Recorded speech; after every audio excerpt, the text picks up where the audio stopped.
Good evening and welcome once again around the world to the Hour of the Time. I'm William Cooper. Well, it's Monday night, folks. We have Gene Miller on the line. Gene, what's happening in the metal market?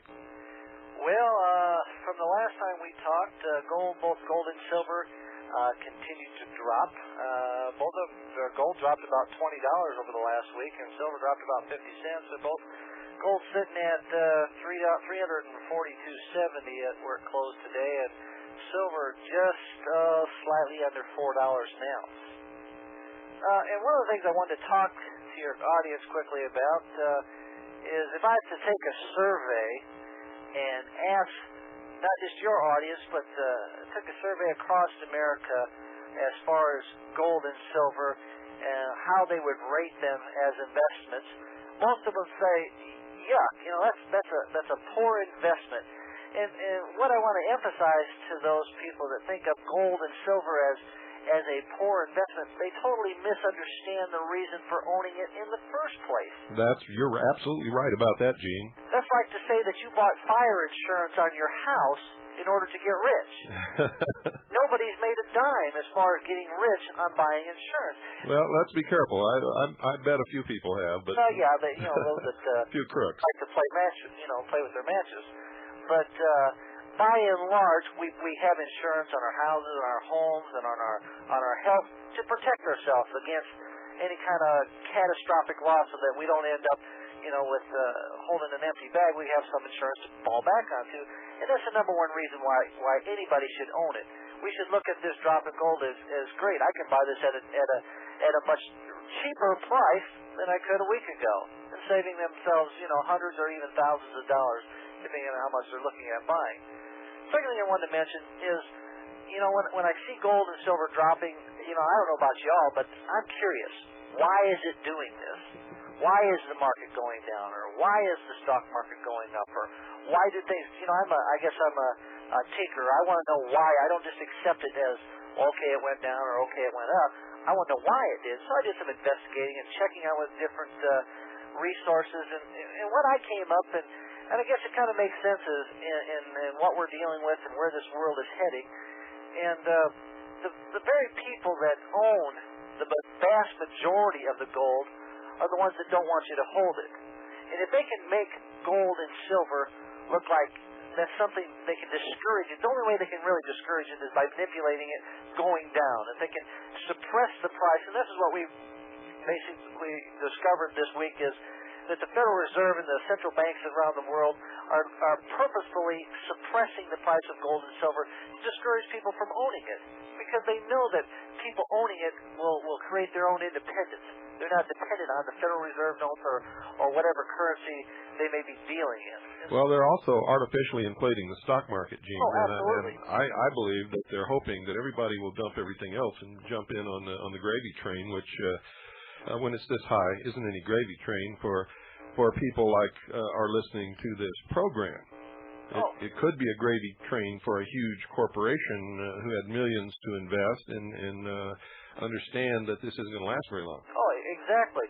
There's going to be a few elite people, in that group that's perpetuating this new world order that are going to make a ton of money, but then they're going to eventually pull the rug out from underneath this stock market, and all these investors that these retired people, that all these people pulled money out of their money markets or CDs and so on and so forth, they are going to lose thousands and thousands and thousands of dollars. I mean, it's going to be a bloodbath.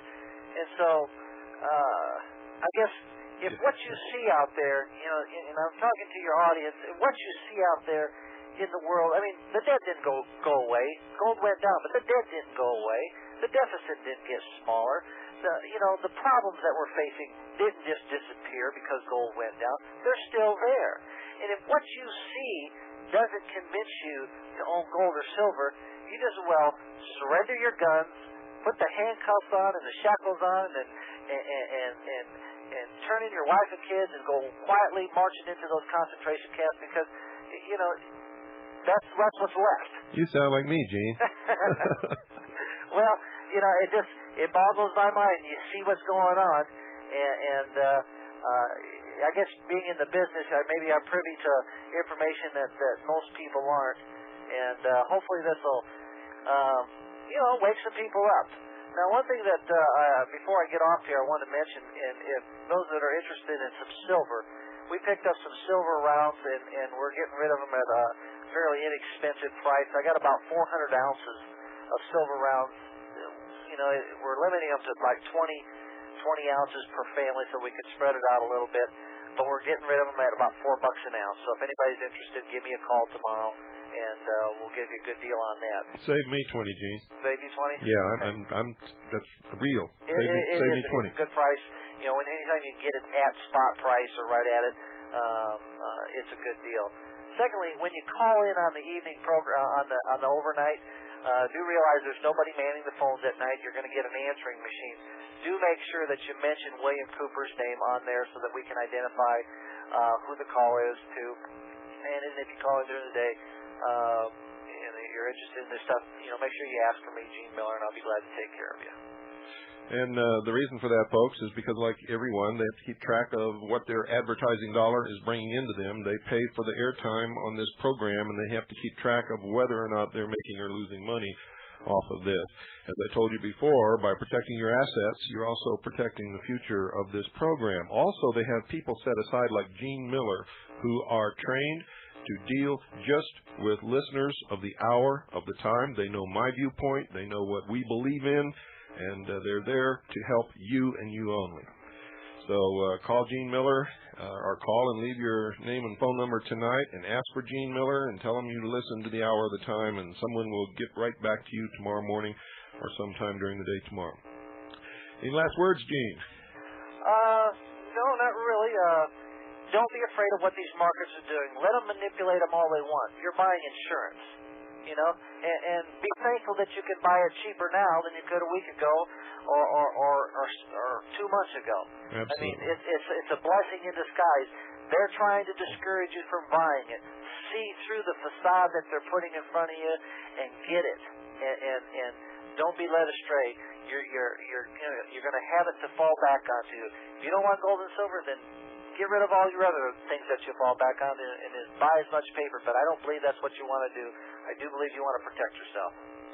Thank you, Gene. Thank you. And we'll see you, I guess, next Tuesday. Oh, okay. Good night. Good night. And, folks, the rest of the program tonight is going to be extremely interesting. Don't go away. Make sure you've got a pad and pencil by your side, as always, when you listen to this program. If you don't, get one now.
Battle stations. Battle stations.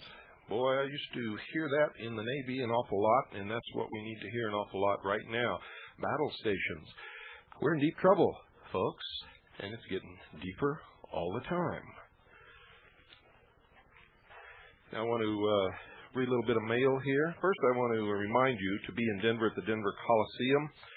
I'll be there the 16th through the 19th. I'll be at booth number 64. I'll be speaking Thursday night, Saturday, Friday morning, and Saturday night, I believe. Keynote speaker. And I can guarantee you it's going to be interesting, and I'm going to stir a little bit of the black stuff off the bottom of the pot, if you know what I mean.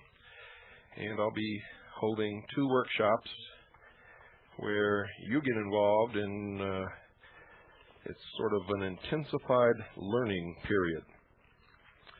Well, I have a letter here I want to read. This is the first one right off the top. I want to get rid of scrape the scum away first. It says, Dear Mr. Cooper, aren't you embarrassed to produce a program over shortwave radio that promotes race mixing and freedom for the world? That chattering Jew you had on last night admitted to having a black wife, which is all right for him, and that he hasn't any genetic potential to give to anyone anyway. They say that you have taken up with someone of color yourself, which would explain why you go on about all the racism in this country. Racial equality is the standard Jewish Marxist attempt to undercut white civilization. It is one of the 10 planks of the Communist Party platform. I heard Reds say what you say 50 years ago. Liberals said it 25 years ago. Neocons saying it in the 1980s, and William Cooper says it now. Freedom for the world indeed. Sincerely, Gazarian Carp. Box 21776, Milwaukee, Wisconsin, 53221. I'll say that again. Gazarian Carp, spelled C-A-R-P-E, Box 21776, Milwaukee, Wisconsin, 53221. You see, this is another member of the Euro-American Bullshit Alliance. The address is the same, Box 2-1776. Who do you think you're kidding, Mr. Carp? He goes on to say, P.S., what does that grubby little world of human debris, that's you folks, care for your concept of freedom? Freedom to such as these is the opportunity to swipe something belonging to another. You would be better advised to concentrate on saving the potential of the best among the whites, for whom civilization and progress mean more than having a lustful bed and a warm place to defecate. Got news for you, Mr. Mr. Carp. Civilization came from the Horn of Africa. Had nothing to do with you or your kind. You were primitive,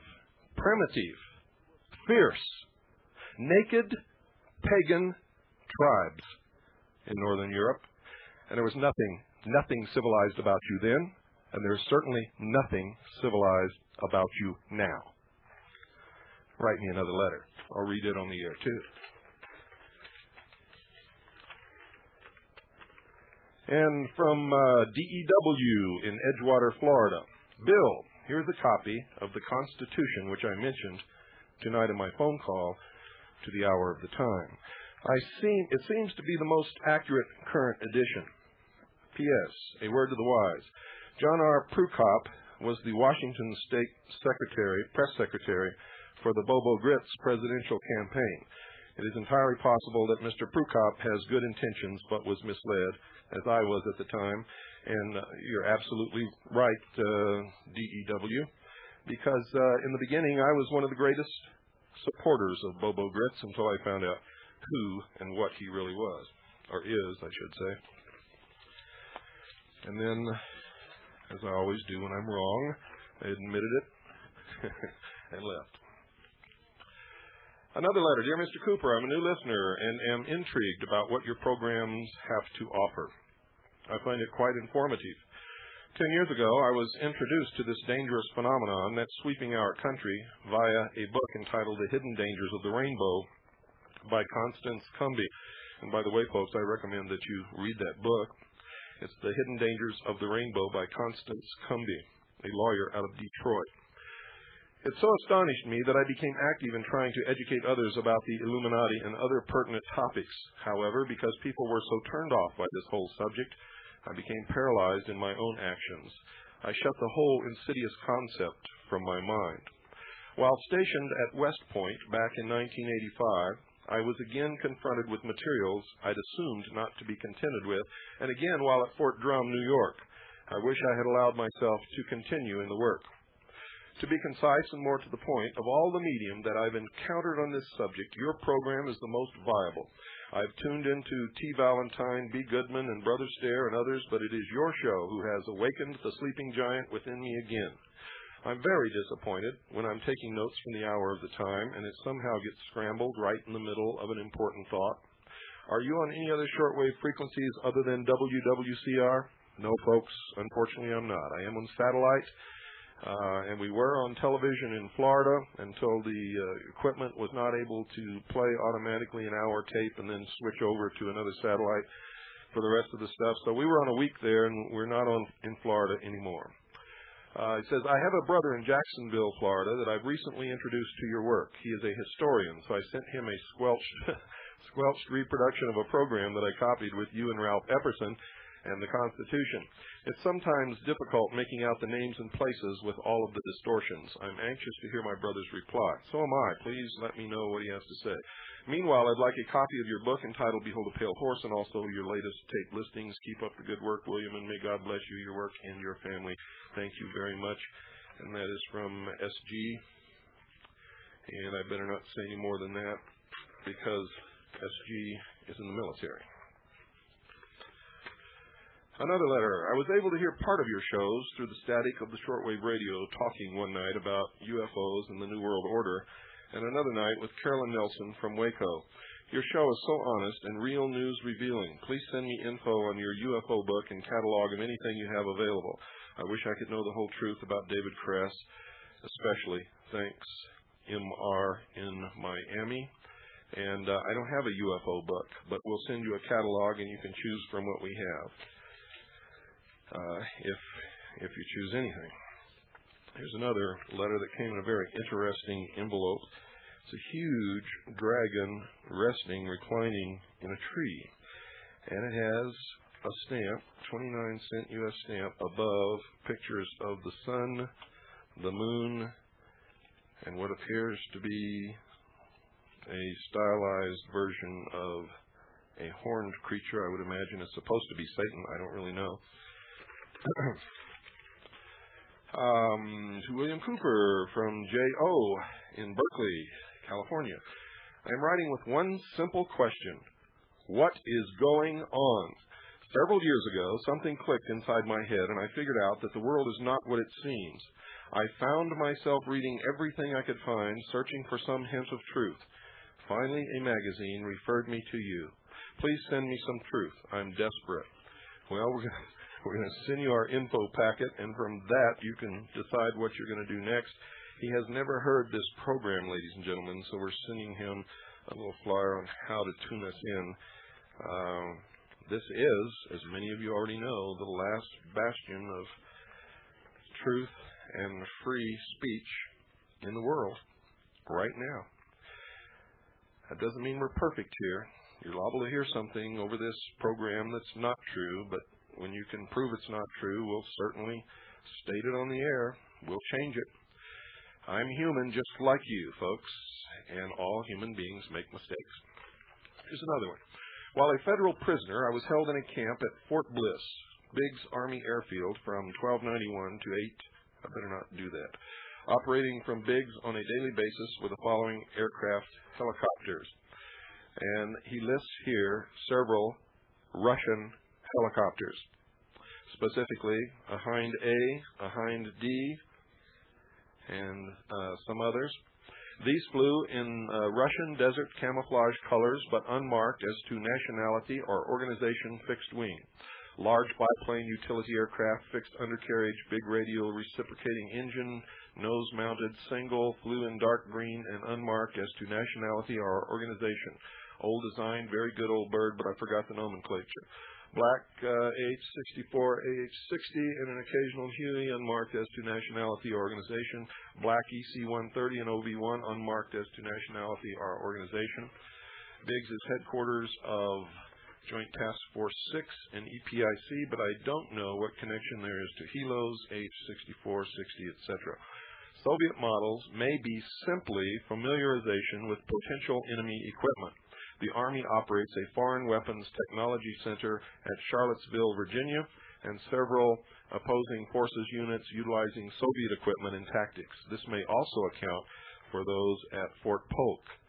I was a reserve NCO, and I'm going to leave out the organizations, before my boss set me up for a fall. I was also full-time Corps of Engineers, engineered the camps, and the bunkers are real. We built them and will build others. I'm on federal probation and don't want to go back to the joint, so please don't use my name. I won't, but he's a brave individual who did sign his name, and I will destroy this right after the program tonight so that you don't have to worry about any repercussions from this. However, I will make notes about the information that it contains. Dear Mr. Cooper, just a few lines to let you know how much I appreciate your nightly show over WWCR. It was a few weeks ago I started listening to shortwave, and I happened to find you the night you were challenging us to check certain references in the United States Code volumes in our libraries. Having been acquainted for many years of the existence of such groups as the CFR, Trilateral Commission, etc., I knew somewhat of what you were referring to about disarmament, treason of 1961, but did not know that this was a matter of public record. The way you presented this was electrifying and should have been heard by every American. Unfortunately, it will never make the mass media, but for some wonderful reason, we can hear the truth over shortwave. Why this is, I don't understand. Apparently, shortwave is not yet controlled by our enemies within. However, as you know, when listening to shortwave stations as close as WWCR is to us here, signals are often not very reliable. Unfortunately, by the time your program comes on here at midnight, WWCR is skipping out over us here, and it is very difficult to get the gist of what is being said. For instance, I had to wait 2 weeks until a favorable night came along in which I could copy your address. To me, it is a tragedy that the nation cannot hear you as easily as they hear Rather and Brokaw Incorporated. Did I hear you say you are on satellite? If so, would you please let me know where your show can be found up there? I do not have a satellite receiver, but would seriously consider getting one just to hear you. Yes, you're that good. Well, thank you. He says I've enclosed the SASA, and the rest of it is likes to know more about my work. Sincerely, R.N. in Pennsylvania. P.S. Will tapes of you at the upcoming seminar be available? I don't know yet. I'll be taping my talks, whether they do or not, so it depends upon how well they come out as to whether or not they'll be available, but we'll see. Folks, for those of you having trouble receiving this broadcast, let me give you just a little bit of advice here.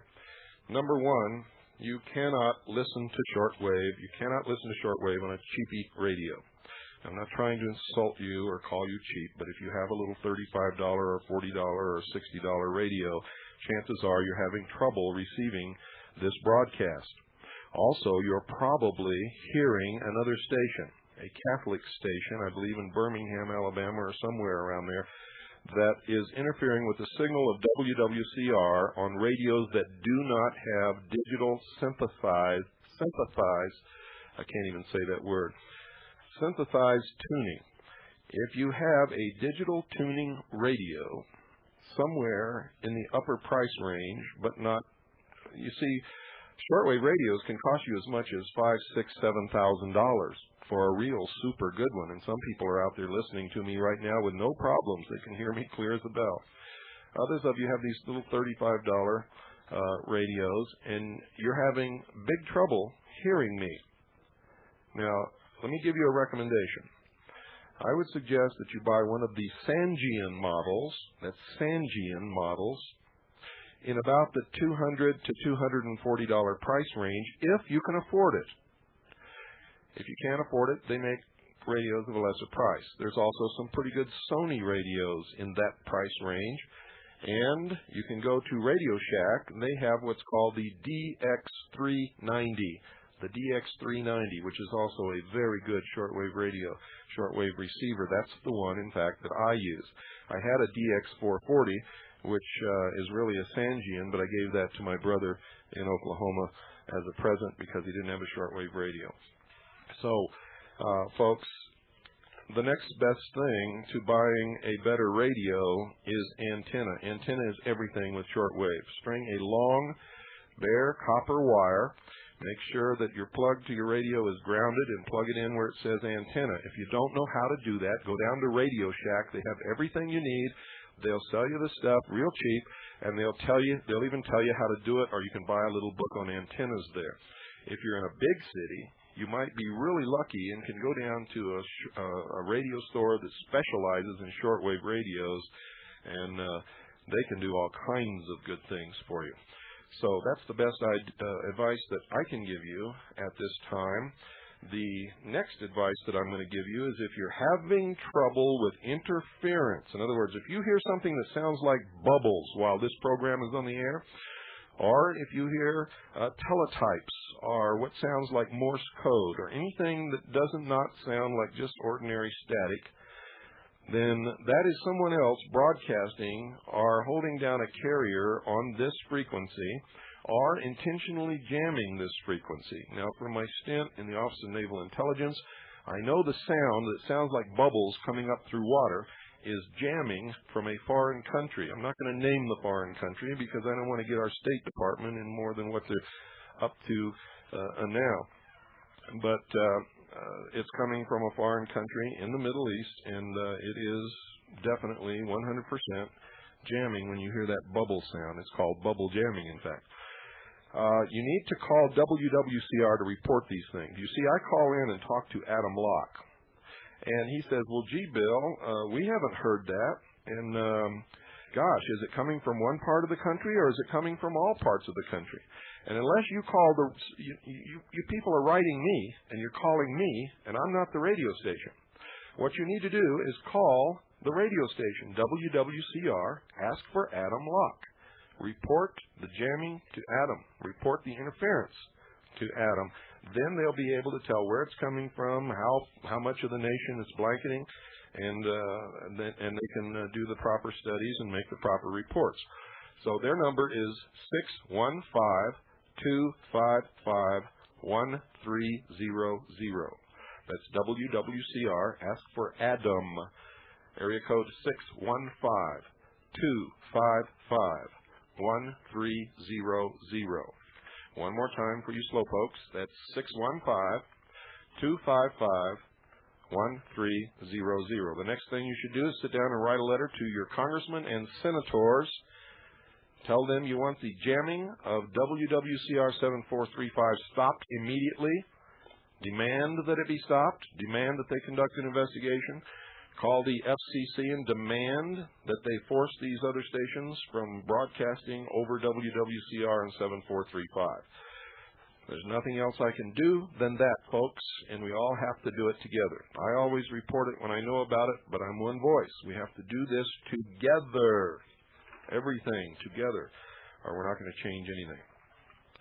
Now, I want to read this to you. It's from we sent away to get the literature of the Cult Awareness Network, and this is what they sent me. I think you'll find it very interesting.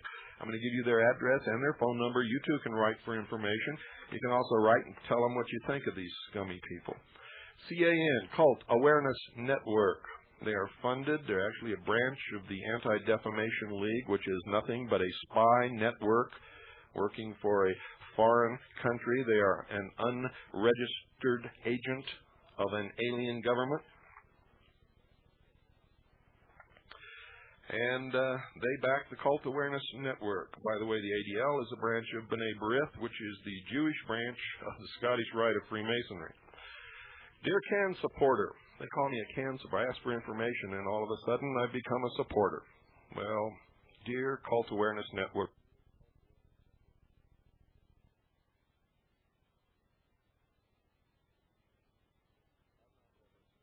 have not ever and will not ever support you. Says, as many of you know, I recently joined the board of directors of the Cult Awareness Network because I feel the work that CAN does in educating the public about destructive cults is vital. Our cause needs the effort that each of us can contribute. Recent events outside of Waco, Texas, illustrate more strongly than any single event in this country since the Jonestown tragedy of 1978 that Cult Awareness Network must exist to provide information to the public on the cult issue. For 2 months, the world watched intently as one man and 100 or so of his followers barricaded themselves against it, armed with illegal military firepower. David Koresh manipulated the minds of his followers so that they were willing to kill or be killed on Koresh's orders, willing to give them their teenage daughters as sexual partners, willing to die with their children in the flames of Apocalypse Ranch burning. Just from this single situation in Texas, hundreds of people now need help. Cult Awareness Network has opened a hotline to assist the families who have loved ones involved in Koresh's group and to provide resources for others working with these families. Already these families, counselors, and chaplains have made use of this hotline service. From all over the world, hundreds of TV, radio, and newspaper reporters have called Cult Awareness Network since the Waco siege began. Cult Awareness Network has been there, thanks to you, to respond.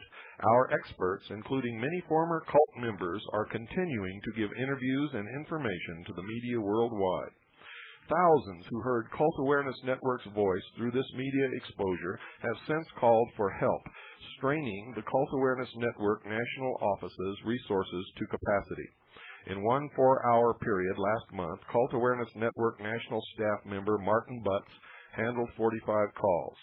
Cult Awareness Network is now sending out 250 free mailings in a typical week in response to requests for information.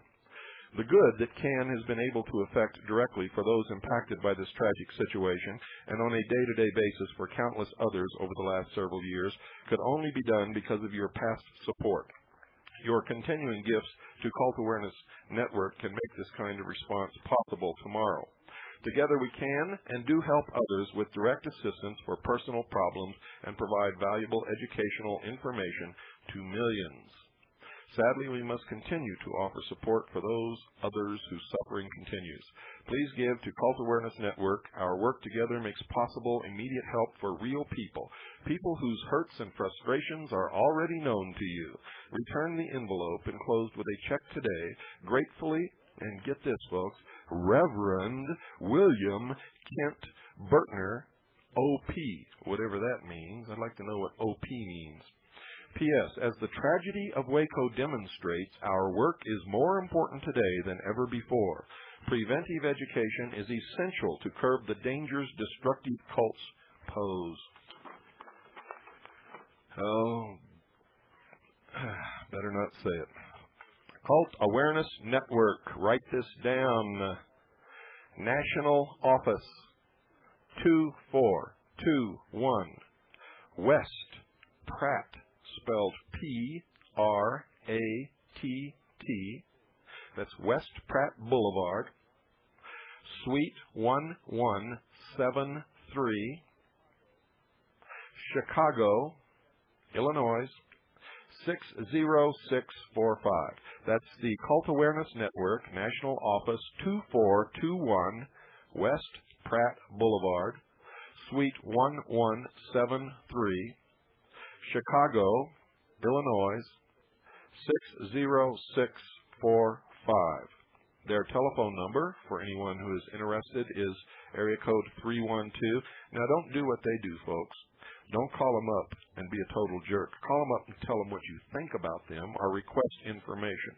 But don't call and hang up. Don't call and threaten people. Don't bring yourself down to their level. It's okay to call. It's okay to tell them what you think of them. It's okay to communicate your unhappiness. It's okay to ask for information. It's okay to do all of those things. But don't do what I know some of you are thinking of doing. The phone number is area code 312-267-7777. That's 312-267-7777. And anybody out there who knows anything about gematria will find that number extremely interesting. Attention, William Cooper. I just had the privilege of reading over some of your transcripts, which I thought were really amazing. Although the transcripts that I read were over 3 years old, I still learned a lot. Things that I, myself, had wondered about. A friend of mine who had attended your seminar May 27, 1990 at the Whole Life Expo in San Diego, California, had heard me making some comments in regard to the law and the government, in which case he went directly to your transcripts and told me to read them. I'd never even heard of you before this, but now I'll never be able to forget you or the things that I read. I started to wonder just how corrupted is the law, becoming after my brother was hit and killed by a drunk driver in 1979 who just happened to be a judge's daughter. A misdemeanor ticket is all she was given because she was never tested for the alcohol percentage in her blood or urine for the simple reason of who she was. But I knew that was just the beginning of my eyes being open to what power is capable of and what people in power will do in order to remain there, or to become even more powerful. I think that it is great, the things you are doing and uncovering, and I would love more than anything to be a part of it. Please write me back as soon as possible in regard to this matter. Thank you for your time and consideration. Christine from Paris, California. Christine, it's already in the mail. By the way, folks, everything is out in preparation for going to Denver for the 16th through the 19th. We're leaving very soon, tomorrow morning, in fact. Everything is gone. All the information packets you requested are gone. All the audio tapes of this program that you've ordered are gone. All the books you've ordered are gone. All the videotapes are gone, folks. Now, some of the videotapes are gone to the people who reproduce them, so you'll get them last, but they're in the process of being duped and sent to you. Everything else you'll all be getting within this next week, so that should make some of you very happy. Dear Mr. Cooper, I've enclosed a money order in the amount of $31 for a copy of The Hold a Pale Horse in your information packet. I've been listening to you almost continuously since October of 1992. I purchased a second-hand dish in April and now get you on SpaceNet 3, Channel 21, 5.8 audio. Each night you broadcast. Let me say that again because I know some of you may have satellite dishes and you're listening to shortwave and you can't hardly hear it on shortwave where you could get it crystal clear just like, in fact, digital on shortwave. And I mean on satellite. I'm sorry, folks. The satellite is SpaceNet 3. SpaceNet 3. Turn to Channel 21 once you're on SpaceNet 3. Channel 21. Hit your audio button and change your audio to 5.8, and you'll be able to hear me crystal clear. Somebody out there wrote me a letter and said he's been tuning in to SpaceNet 3 every night at 9 p.m. Mountain Standard Time, and there's nothing there. And I've got to tell you, my friend, you can't tell time. There's a big difference between Mountain Standard Time and Mountain Daylight Time and Pacific Daylight Time and Pacific Standard Time and all of those other things. So we're there. You're just tuning in at the wrong time. So just sit down and figure that out and you'll have us. Satellite communication is a novel alternative information source. I appreciate your effort, and with you, the reasonable portion of your audience in the world, for that matter, I share the faith. I, during this time, have come across certain publications by Lyndon LaRouche and Associates that corroborate your thesis. Particular titles include Treason in America, The Science of Christian Economy, So You Wish to Learn All About Economics, The Ugly Truth About the ADL, and his biography. All of this seems to develop a concept of true American conservatism. I am amazed at the explanation he provides regarding the demise of Strategic Defense Initiative and how that conspiracy blocked a possible balance of world power. I remember the SDI being planned and effected and then its lapse into oblivion with no explanation. Propositions of real solutions are continuously being shot down. I take particular note of LaRouche's portrayal of the historical and extant conflict of the Republican form of free men and women and nations and the deceitful amoral means to tyranny perpetrated by the oligarchy and their agents. Since approximately 1977, I have read the Urantia papers as contained within the Urantia book cover to cover, make them a continuing study, and find it a notable work. In interpreting the text, I do not find that it advocates a world government that is based on any form of tyranny unless one would portray God's rule by his laws, tyranny. That is, God that is the source of the Trinity, the Father of Christ, Christ who at the same time is also the manifestation of the same infinite Father who is at the center of all. The papers do advocate representative forms of government, distinctly implies that human rights, as embodied in the Constitution of the United States, are true and correct, and any other representation of the papers is false. The highest and greatest civil rule is the rule of self-control. The papers certainly explain the distinction of true and false liberty, false liberty being rebellion against God as exemplified in the Lucifer rebellion that is portrayed in detail in several of the papers. I find no substantial contradiction to the contents of the New Testament. There also are interesting remarks about the details of what are called the mystery schools, the secret societies, the rebellion against God that humanism is, and with it the worship of the intellect, and a restatement of the life and teaching of Jesus Christ. I go through this to urge you to consider reading the text if you have not done so. If nothing else, it is purely fascinating reading. Though through you, these and other sources, I am getting an interesting, non-conventional picture of truth and reality. As you so carefully warn, I do take all of this with caution as to veracity and the responsibility of proof. If you have any interesting information concerning these works, please write. I was occupied as a petroleum landman during the late 1970s and through the end of the 1980s. I was shocked to realize that whole industries could and were being exported out of this country, and that this has been occurring since approximately 1973. What makes an ongoing functioning nation is its moral and industrial base. I find that we are experiencing a reign of treason. What raised my head were changes in my daily. The state and Fed are increasingly and arbitrarily in our business, and work life, destruction of productive, well-paying jobs, that led me to conclude that the more things changed, the more they changed the wrong way.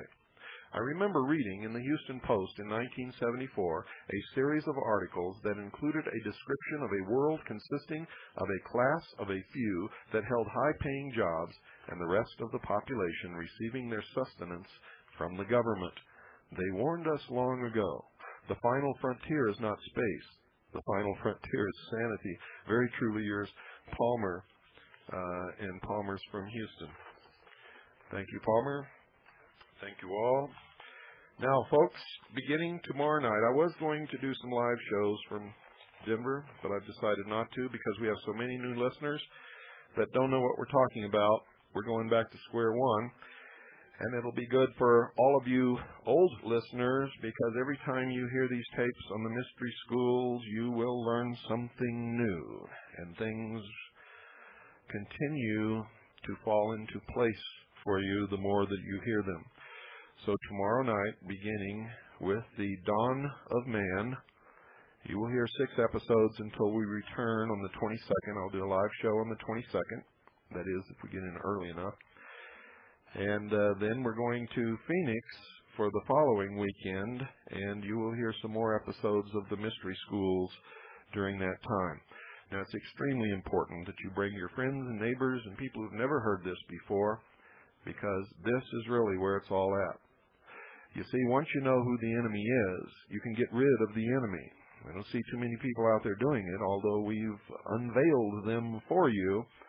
The first goal is to get them out of your school system, off your school boards, out of your city government, then go to the county. Get them out of the county government. Get them out of every portion of your government, bureaucracy, everything. Don't even let them be a dog catcher. And then go to your state.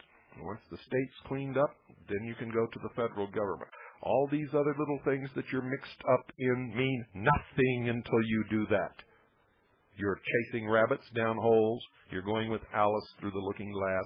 You're playing stupid little silly games. Until you get rid of the enemy, you cannot ever take back this country. I don't care what you say. I don't care who you listen to. I don't care what you do. If you don't believe that, prove me wrong. Prove me wrong, ladies and gentlemen. I would like to see somebody who can prove that wrong. See, you're all dancing around on the battlefield. The enemy's chopping you down like crazy, and you're climbing trees and swinging on the swings. It's as if you don't even see them, and many of you don't. You see that movie called They Live? They Live. Go get it from your local video store. That movie was telling you the truth. But you see, all the sheeple, when they watched that movie, they thought it was about extraterrestrials from another planet. The aliens are right here. They're right here. And they even say in their own literature that they're aliens to the rest of us who do not belong to their mystery religion. So, straighten your acts up. Make sure you don't miss one episode of the Mystery Schools, starting to square one tomorrow. Tomorrow will be the Dawn of Man. Wednesday will be Mystery Babylon number 1. And you'll go through 5, and then I'll be back to do a live show, maybe 2 or 3. And then I've got to go down to Phoenix for some talks, and you'll hear some more. And I think every Friday we just may run the next in succession for the mysteries. It has to be done. There's too many people who don't know what we're talking about, who don't know who the enemy is, who don't believe what we're talking about. And now I have to go to really the last thing on the agenda tonight here is a book called Defrauding America by Rodney Stitch. Now, I've talked to Rodney Stitch, and he sent me this book.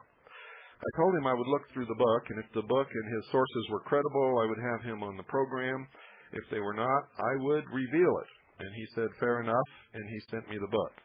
Now, I don't believe there's anything wrong with Rodney Stitch at all, but he has trusted some people. It's obvious here that he should not have trusted. If you have the book, Defrauding America, turn to page 294. It's 294. You'll see a document here that supposedly substantiates the identity of a man named Trenton H. Parker as a CIA operative. And this document I'm going to tell you right now is a total fraud, and I'm going to tell you why. At the top it says Document Classification Status, Top Secret. The term document classification status is not used on any government classified documents. That statement is a fraud. Top secret is correct if this document were top secret, which it is not, because above that it says original transmission date 3393. Now, if you figure that out, 3393 is 666, and there's all kinds of number games in here that if you understand gematria, you can figure out who this guy really is. It says retransmission date 31093, and that's pretty interesting there too. But the problem with that, you see, is top secrets documents are not allowed to be transmitted by any means except they must be encrypted by the crypto process, either on a KL47 or by hand, and they can only be sent by a secure teletype. A secure teletype. Now understand what I'm saying, folks. This document was never encrypted. It was never decrypted. It was never sent by a secure teletype. This, it looks like, may have either been sent by fax or mail or something like that. Who knows what it was sent by. But it says original transmission date and then retransmission date. Those are bogus terms not ever used by the intelligence community.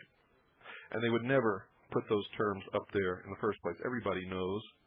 And it does not have a date time group, which it must have on a top secret document with a number at the end that you use, and I'm not going to tell you how to do that, but you use to verify that it is a top secret document and that it is a genuine date time group. That is absent from this document.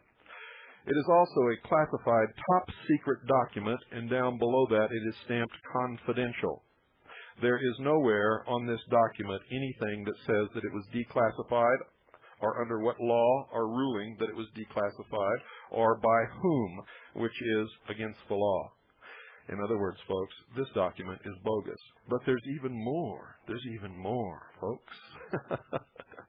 You see, when I was in the Office of Naval Intelligence, there are certain phrases and things that we use to tell bogus documents so that during an exercise, troops did not actually think that it was real, call to battle and deploy and hurt anybody. And those terms are all through here. According to the date of this document, which is in 1993, 1993, they're referring to the National Security Act of 1947, which is bogus because the National Security Act of 1947 was replaced with the National Security Act of 1954, and that would be the one that would be cited here. 50 U.S.C. 401 and 402 et sequitur, you look those up, you'll find has nothing to do with any of this. And down here, all kinds of things are bad here.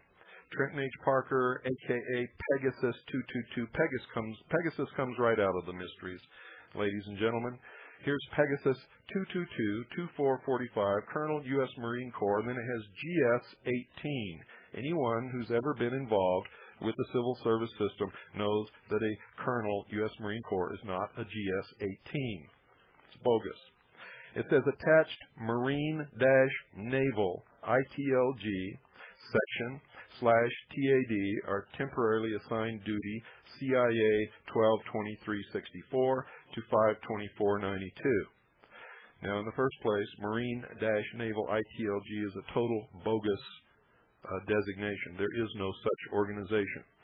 And here is one of the major keys, folks. One of the keys to determining whether a document is legitimate or it's a practice exercise is the spelling of naval. Naval is spelled N-A-V-A-L. In this document, it's spelled in the manner that the United States Navy and the Marine Corps uses to let its personnel know that it is an exercise and not a genuine message. It is spelled N-A-V-E-L.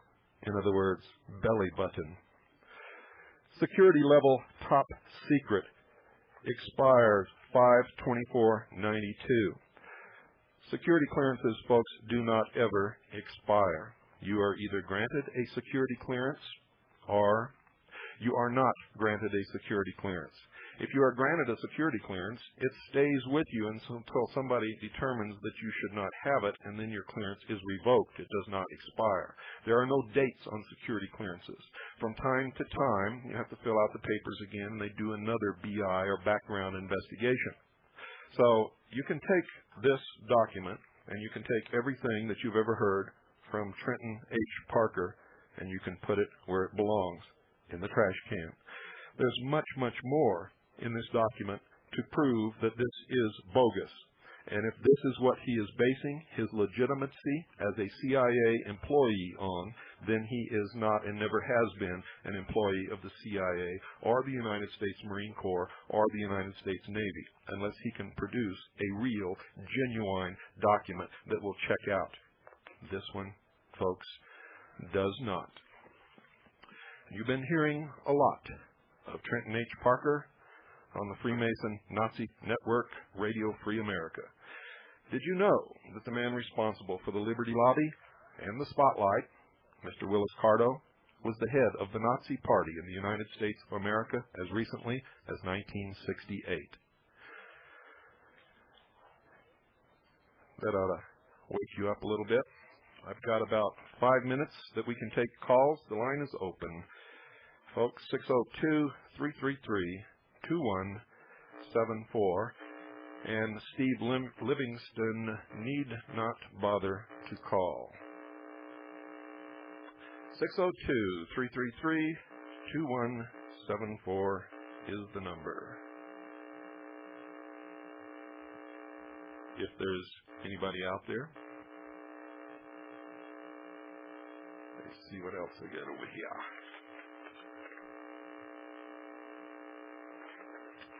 Nothing.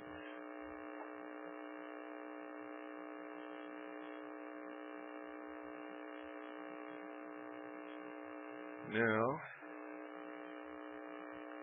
I hope you all have been paying attention to the events that have been ongoing in the Middle East. You see, there's a piece there that we have been watching, and originally I thought it was a miracle until I found out we bought it. We're paying billions of dollars to Israel and to the PLO to have this piece.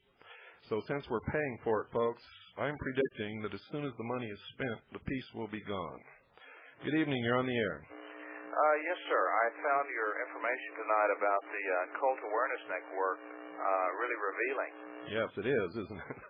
Yeah, I had no idea that you mentioned the Anti-Defamation League is actually behind the Cult Awareness Network? Yes, they're one of the major players behind the Cult Awareness Network, also B'nai B'rith and other organizations, and many Christian organizations support the Cult Awareness Network. What do you know about an organization called the Citizens Commission on Human Rights? Not too much. We have a little bit of information on there, but we don't have a whole lot. We haven't really looked into them, to tell you the truth. Okay. Well, maybe I can write you or call back some other time when you have some more information. Okay. Thanks a lot. You're welcome. Thank you for calling.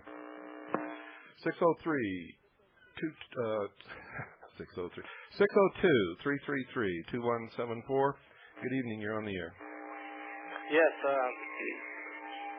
Excuse me. I was wondering, the New World Order? Yes. Well, I was messing around on my computer. I bet this program that plays things backwards. And I can't say for sure because I can't really understand it that well, but it just says either you're not going to win or they're not going to win. That's what it makes it sound like it's saying. Who cares? So I don't know if it's a subliminal message. What difference does it make? Not much to me. Okay. I know I'm getting ready to. Let's concentrate on important things. Yeah. Okay? We're out of time. I want to thank you for calling, and I hope you'll listen again. Remember, starting tomorrow night, don't miss the mysteries. Okay, thank you. Thank you for calling. That's about it, folks. Good night, and God bless each and every single one of you. Can you hear me in the booth? Loud and clear, Lisa. Oh, good. Thank you, sir, for letting me be in a real studio. It's a genuine thrill, sir. Could I trouble you with one request? Sure thing. No synthetic sound, please. I want all live musicians.